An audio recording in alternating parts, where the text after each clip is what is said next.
What's up guys? Welcome to AnimeKouhai. If you want to help me out, please hit the like button and subscribe to my channel. The two were apparently already acquainted with Guy. Otherwise, neither of them would have dared to engage in such reckless behavior, given that this was Guy we were talking about here. I should have prepared his seat, considering he was my guest, but with what just took place, I didn't have enough time to pay attention to these kinds of matters. I might have offended Guy if I hadn't offered him something, so I was grateful those two guys were here. The secretary who was supposed to assist me was, well, too engrossed in his storytelling, and my other so-called secretary, Shion, never left my side, like it wasn't part of her job responsibility. Sorry about that. I apologized. No, don't worry about it. We are also aware of Your Majesty Rimuru's circumstances. Aren't you keeping people away from this room so we could be at ease? If so, then this was the least we could do. These two, Alrose and Claude, were really nice people. Diablo and Shion should take notes from them. Listen, you guys have to be attentive like that. I spoke a little too passionately. While Diablo appeared to have wanted to pin the blame on Guy for dropping by unexpectedly, he normally wouldn't have made such a blunder, but I guess this was just bad timing. Yes, this was a good learning experience. Shion was rather upfront. This girl's only good at talking the talk. I silently prayed that this incident would contribute to their development. Guy plonked down on the armchair, exuding his cavalier attitude. At the same time, Shuna returned with DINO in tow. For some reason, Ramirez also came along, and, putting all the things that had just happened aside, the meeting resumed once again. The first topic of discussion was about the primordial demons. Then, DINO, let me hear your excuse. What excuse? DINO naturally responded to Guy's inquiry. However, his attitude struck a nerve with Guy. Don't fuck with me. Why didn't you stop this guy from naming those three? He's got a point. That is important, you know? It seemed that, this guy, referred to me, but if I'm being honest, I wouldn't have entertained the thought of naming them, had I known how dangerous they truly were. Although it was too late now, he should have at least warned me. Listen, what the hell do you think I sent you here for? Sightseeing? Wrong. For reconnaissance.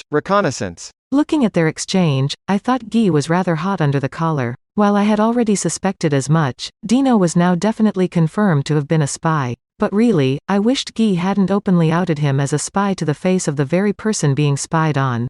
And you, too. Don't make that innocent expression as if you had nothing to do with this. Uh-oh, I got dragged into this as well. The fact that I was being scolded by the same people who decided to commit espionage against me was outrageous. On the other hand, I was certainly the cause for such behavior. I wanted to complain, but it'd be unwise to gripe without thinking things through. This was Guy we were talking about here. Provoking him was definitely not a good idea. Don't fret over little things, Guy. This isn't the first time he's granted names willy-nilly. Veldora-san unexpectedly backed me up. Keep it. I cheered in my mind. Shut up. Ruminez shouted. Don't interrupt when the adults are in the middle of a conversation. Oh, okay. Veldora fell silent after that harsh rebuke. His inability to talk back demonstrated how wimpy he really was. Well, thanks to Veldora's sacrifice, their finger-pointing had shifted away from my direction. I didn't want to blow this opportunity, so I started to needle Guy with my grievances. Okay. The reason DINO came here was to keep an eye on me, right? I'll put aside my complaint about that for the time being, and while DINO is at fault for not stopping me, shouldn't the person who entrusted DINO with this job and sent him to my place also be held liable for poor supervision? Don't you think so, Guy-san? This was, in other words, sharing responsibility. It'd be no fair if I were the only one being criticized here, so my plan was to ensure DINO and Guy got their fair share. DINO's involvement was already clear, so all I needed was Guy's confession. That's right, Guy. Basically, I can't do surveillance stuff for the life of me. It's frankly surprising that you thought of making me work. DINO appeared a lot more perceptive in this kind of situation given how he caught on to my plot. Guy looked frustrated. You bastards. We had to find a way to settle this quickly, all the while being careful not to provoke him any further. First and foremost, I didn't have time to stop him. DINO said. When I saw Rimuru with the primordials, I was totally baffled, speechless. After all, there's three of him, you know? I accepted the matter with Diablo because he's always been an oddball, but the idea that someone like Testarossa, along with those other two, would willingly serve another person was something I couldn't even begin to imagine. I guess so. Oh, Dino is trying to shirk responsibility with his remark, and Guy is agreeing with him. This was a bad development. Me too. I added. I wholeheartedly believed Diablo when he brought them here and promised that they would be helpful, and so I welcomed them. I never thought that they would turn out to be such big shots, since everyone was very polite about agreeing to work for me. They're under Diablo's direct control, and he's the one responsible for them. If anything happens, I'll also be held accountable, but it's only natural to trust your subordinates, right? Trying to come up with a good excuse, I redirected the blame towards Diablo. When you got down to the crux of the matter, Diablo was the root cause of all this trouble. That much was certain. I glanced at Diablo, giving him a hint that he should do his best to take on Guy's anger. When I did, for some reason, Diablo nodded happily after hearing my remark.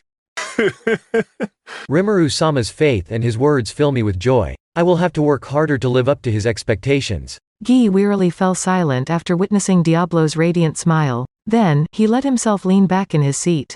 In other words, it's Diablo's fault? Guy asked with disdain. He's at fault, and We are the victims, yeah? When I faltered with my explanation, Dino awkwardly finished the sentence. Diablo was the only person that had confidence in his response. This guy's been weird since the olden days, so there's no use complaining now. Guy commented, pointing to Diablo. Dino, you weren't able to stop Rimuru. This, too, is understandable given the situation. Oi oi? I don't like where this is going. Well, Rimuru, it's you. I knew it. Why are you pointing the finger at me now? what do you mean? I shouldn't panic here. I had to face Guy with a sense of self-assurance, coupled with an attitude that showed I hadn't done anything wrong. With that in mind, I relinquished control of my body to Raphael-san so that he wouldn't notice my agitation. I felt relieved. Regardless of how turbulent my thoughts were right now, I appeared calm on the outside. Don't fucking make excuses. Following that outburst, Guy then scolded me aplenty. He mentioned quite some serious stuff, like how the delicate balance of power in the world had completely collapsed as a result of my actions. Consequently, the changes to the current state of world affairs were unclear, among other things. Transferring control over to Raphael-san had been a useless attempt. Guy seemed a lot more calculating than I'd thought. Also, because of you, Misery's plan failed. You gonna be taking responsibility for that too, you know? Guy finished his sermon on that note. While it was ridiculous to accept responsibility for something I didn't even know about, if Guy was willing to overlook my behavior, then it was a small price to pay. I nodded and agreed to his demand, for the time being, and got through this precarious situation. Even though the sermon was over, Guy continued with his story. He claimed to be causing disasters regularly to remind humans who the common enemy of mankind was. The purpose, ostensibly, was to make people fear the existence of a powerful entity, so that they wouldn't spend all of their time engaging in pointless power struggles among themselves. When Granbell had been in charge, his approach was to wait and see how things would go and refrained from taking any bold actions. But this time, Granbell's war against Ruminas had upset the balance. Thus, Guy had ordered Misery to unite humanity with fear. With the deaths of the elected councillors, the leaders of the member nations within the council would reaffirm the threat of the demon lords. And by making that happen, the leaders of the Western nations would join forces. That was the scheme Misery had devised. Then, for some reason, White, Testarossa, was present in the assembly hall where Misery attacked. I'm so used to calling you by your old name, I said it by accident. Guy grumbled under his breath, then resumed recounting his experience. Misery abandoned her plan to avoid clashing with Testarossa. That was fine. The problem is, what comes next? As soon as we are unable to control those devious humans, they will start skirmishing. Moreover, now that the Rosso family has collapsed, the power struggles will undeniably intensify. It's just a fact of life. And with that tomfoolery of the Western nations in the midst of the Eastern Empire's suspicious movements, their defeat is all but certain. This is your fault, Rimuru. Tell me, what are you going to do? This was unexpected. I didn't know Guy's goal was ultimately to prevent the dissolution of the Western nations. He didn't seem particularly interested in humans, but he still might be concerned about them perishing. I mean, it did sound like the duty of the mediator. I didn't think he was on the side of humanity, and that his methods were rather extreme. Nonetheless, I felt that we could understand each other, depending on the way we did things. Therefore, the current point of contention was how to deal with the Western nations, which I intended to sort out. I didn't even know that Testarossa and Misery had encountered each other, but I couldn't use that as an excuse. I just wanted humanity to recognize our existence as monsters and build friendly relations with them. As I was wondering how to answer Guy, Diablo stepped forward. Ignoring Guy's slightly uncomfortable expression, he began to speak. Hey, we don't have to do anything unnecessary. We only need to help realize Rimuru-sama's ideals. Although I was anxious of what he might say, it wasn't like I had a better alternative. Arguments about ideals wouldn't work on Guy, so I wagered on Diablo's confident attitude, but it appeared to be a failure. Diablo, to my surprise, started preaching about idealism, which I had dismissed as an ineffective strategy. What do you mean? It's simple, Guy. What is the point in tediously shackling people in fear? Indeed, fear makes people obedient. However, that's not the best way to utilize their full potential. What's more, remember that fear gradually fades away. Regardless of how much tragedy you inflict on mankind, they will eventually forget. Conversely, resentment will be the only thing that remains. Continue. Their resentment will eventually turn into hatred, and they will begin to seek revenge against the one that oppresses them. That's exactly what human beings, clever but lacking wisdom, will do, as they are not aware of the stark difference in absolute power between us. If they are instigated by monsterkind and the like, they will soon resort to committing foolish acts. Well, I would slaughter them before they could carry out those stupid decisions.